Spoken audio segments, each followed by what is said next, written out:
ملک دشمن عناصر کے خلاف سیکیورٹی فورسز کی تابڑتوڑ کارروائیاں جاری ہیں۔ بلوچستان کے ضلع نوشکی اور شمالی وزیرستان کے علاقے رزمک میں انٹیلیجنس بیسڈ آپریشنز کے دوران 12 بھارتی حمایت یافتہ دہشت گردوں کو جہنم واصل کر دیا گیا۔ شمالی وزیرستان میں میاں والی سے تعلق رکھنے والے پاک فوج کے بہادر میجر حافظ احسان الہی وطن کی خاطر جام شہادت نوش کر گئے۔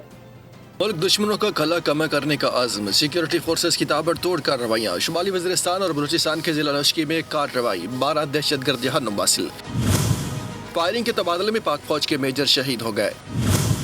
فائرنگ کے تبادلے میں فتنہ ہندوستان کے بھارتی اسپانسرڈ 7 دہشت گردوں کو جہنم واصل کیا۔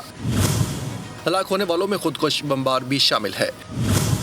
دوسری جانب شمالی وزیرستان کے علاقے رزمک میں 20 سیکیورٹی فورسز نے مصدقہ اطلاع پر کارروائی کی، 5 دہشت گرد انجام کو پہنچے۔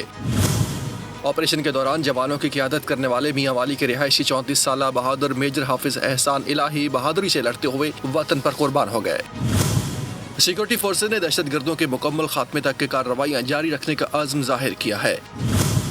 دوسری جانب صدر مملکت وزیر اعظم اور وزیر داخلہ نے سیکیورٹی فورسز کی کارکردگی کو سراہا، شہید میجر حافظ احسان الہی کی شہادت پر اظہار افسوس کیا۔ سبسکرائب کریں اور بیل دبائیں تاکہ کوئی خبر رہ نہ جائے۔